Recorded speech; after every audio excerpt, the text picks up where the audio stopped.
Hey guys, Jason Cole here with RCGroups.com, and we're at the field with the Xiro Explorer quadcopter. This is a new platform from Hobbyco, and this is a ready-to-fly version, and it's got a 3-axis GoPro gimbal. The transmitter is really cool. It's got some different buttons that we'll show you in a little bit, but we've got some auto takeoff and land, return to home, orientation control, 3 different flight modes. We can control the pitch of the camera with a scroll wheel.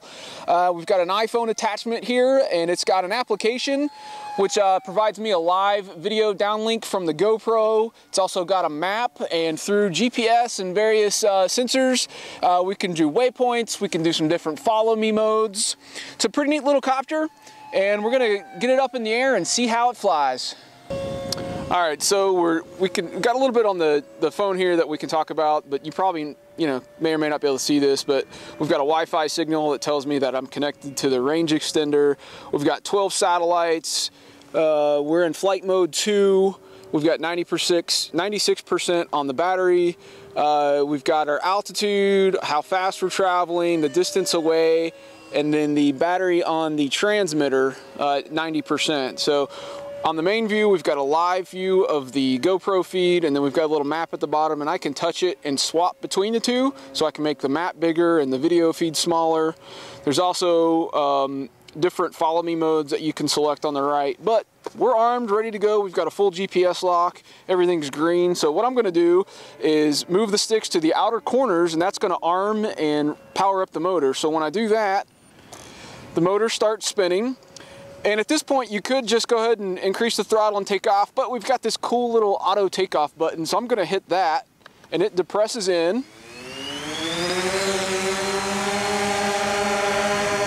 And that's gonna take off the Xiro, and it's gonna put it into a stable hover for you. Once I'm done with that mode, I can get out of that by pressing the button again. And now it's in GPS mode, and it's just gonna sit there and do its thing, unless I tell it to do something different. So what I'm going to do right now is test out the 3 different flight modes. So I'm going to put it in flight mode 1 on the transmitter, which limits how quickly it can climb and how fast it can move forward and backwards. So what we're going to do right now is switch over to the copter view and show you what that looks like. All right, so we're in flight mode 1 now, and I'm going to do just a full throttle climb, and we're going to see how quickly that can climb. So here we go, 3, 2, 1. So this mode is really designed for entry-level pilots, or maybe you're doing some AP work, and it's just a really smooth, steady climb, not very fast. And it's the same thing for the horizontal travel speed. So if I push full stick forward, that's full speed in this mode. Get it a little more up so we can get it in the blue. Get it in the blue. So this is full stick deflection in mode 1. You can see it's just nice and leisurely.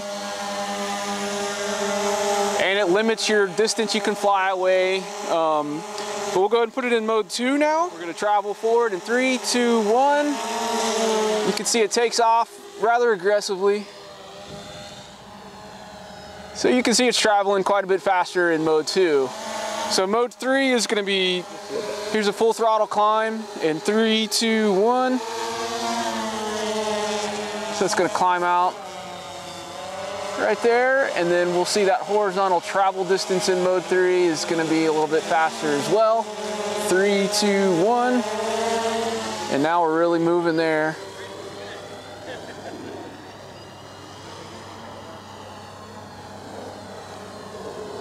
So that is how mode 3 works. And let's go ahead and test the auto land button. So I'm going to push the button right now. So it's auto descending on its own.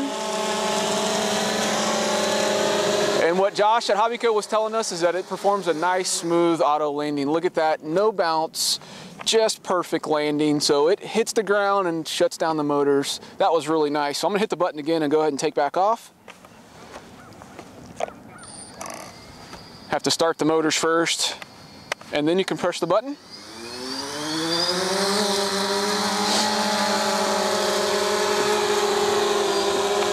All right, we're up in the air. I'm gonna move out just a little bit. And so what we're gonna try now is the orientation control mode. So I'm gonna press that in. And so now the lights on the bottom will flash green, telling me I'm in orientation control. And so what this does is when I move the right stick forward, it's going to move the copter away no matter which way the nose is facing. So if I rotate 90 degrees, push forward, it still kind of goes out that direction away from me. If I rotate now we're nose in with the camera facing us, I push forward, the copter still travels away from us. So orientation control mode is working as it should. It is a little tricky as an expert pilot because I know where the nose is when I want to fly, but this is great if you get out far enough away and you kind of lose orientation, you can't tell where you're going. You can push in the IOC button on the transmitter, pull back on the stick, and it's going to bring the helicopter back to you. So that's a really nice feature. That's pretty much it on the transmitter. We can do return to home, so let's fly out a good little bit here. I'm going to climb out a little bit and fly away.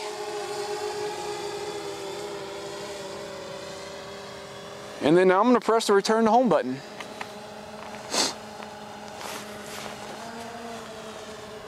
So it's going to climb up and to avoid obstacles on its return path. So now it is at whatever altitude it wants to be at. It is coming home. This is going to be the position at which the GPS lock was acquired. So I set that up right here on the field. All the lights are red on the bottom, letting me know I'm in a return to home mode. So now it is over the location and it's going to start descending on its own. I'm not touching any of the sticks here. This is just doing it all by itself.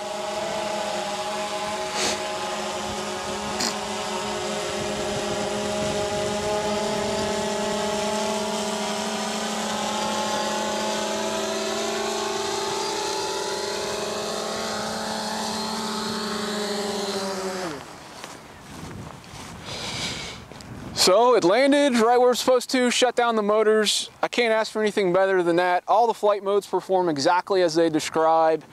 It's really stable. It feels really great to fly. It responds to your stick commands as it should, when it should. So on that aspect, this thing's doing exactly what it's supposed to do. Really happy with that. So now we're going to test out some of the more advanced features like the follow me modes and the point of interest stuff. So we're going to get to that right now.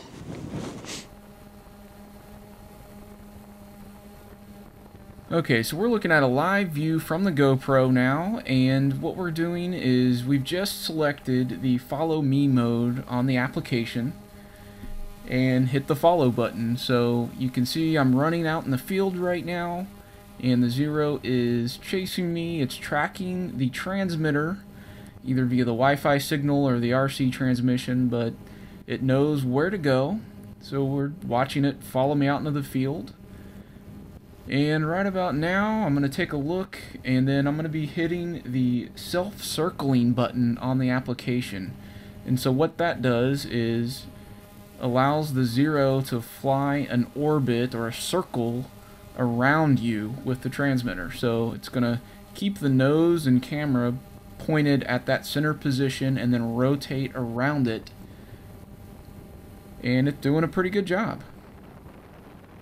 And it'll just keep on moving, and you can adjust the radius of that circle so you can move it forwards closer to you or farther away from you with some of the buttons on the application there.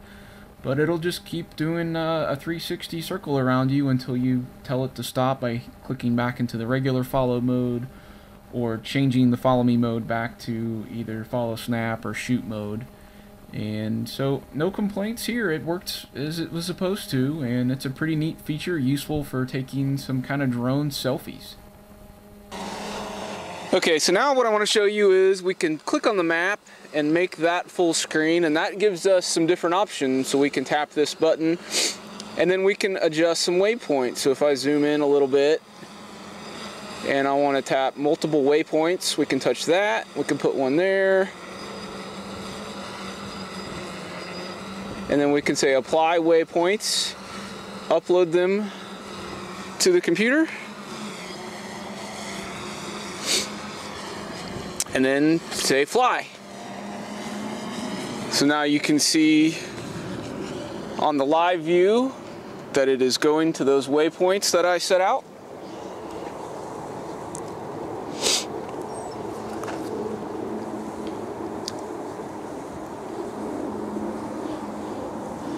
So it gets to waypoint 1, then it turns around and heads towards waypoint number 2.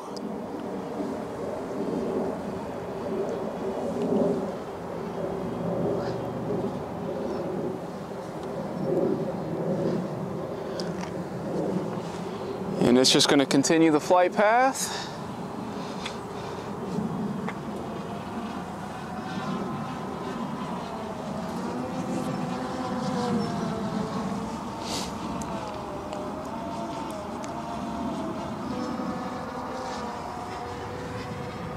And at any time we can exit the flight path, and then it'll just stop and stay in a steady hover. The other thing we can do is we do have full control over the camera position, so we can rotate down all the way to straight down. And the movement is really smooth, so you can see how you can go fast if you really needed to, or you could be really precise and smooth with it. Gimbal quality is very nice in that aspect. Now you can also see at the top here we've got 12 satellites. We're at 70% on the copter battery. We're at 51 meters in the air. We're not traveling, but you'll be able to see the travel speed in meters per second there. We're 52 meters away from the home spot, and then we've got 90% charge on the transmitter battery. So that's all working pretty great. Okay, so we're going to switch to follow snap. We're going to drag a box around the chair, my wife. We're going to hit the IOC button on the radio and then hit follow.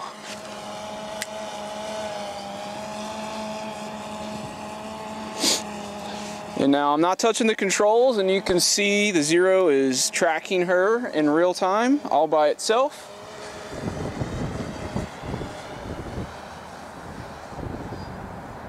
It's turning on its own to keep her in frame.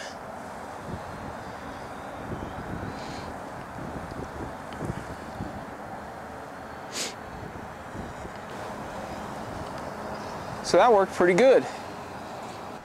Alright, so that's going to wrap up the flying portion of this video, and I gotta say I was pretty impressed with the way it handled all the different flight modes that's available. It's going to keep new pilots pretty safe, and you know, great training tool to learn how to fly, and then you can progress into flight levels 2 and 3 for more aggressive handling and being able to fly higher and farther away. The application was pretty impressive. The tracking for the follow me features, both off the transmitter and the optical tracking follow snap mode, was really impressed with its ability to follow a moving object on the screen. And as far as overall quality goes, I would rate this thing really high. I think all of the fit and finish of the materials are top notch. It was well put together, well designed. Everything just kind of exudes quality. Even the feel of the transmitter and the ergonomics of it, how it feels in your hand, is really nice. You know, this was the GoPro gimbal version. They also make a built-in 1080p camera version with, you know, its own 3-axis gimbal. And I think that would be the way to go, probably. With the GoPro, you do have to kind of come over and press start and stop recording on the GoPro itself. You can't remotely operate that or control the camera remotely through the app. But on the integrated camera version, there is an option for that. You can adjust the shutter, start and stop recording, and some of the camera settings through the app. So kind of an all-in-one unit there, and that's a, you know, pretty good way to go for aerial photography. But that said, if you would like to read the full written review of the Xiro, you can find that on RCGroups.com. We'll have a link in the description of this video. And I hope you've enjoyed this video, and if you want to see more from RC Groups, be sure to hit the subscribe button on our YouTube channel, and we'll be coming at you with more videos soon.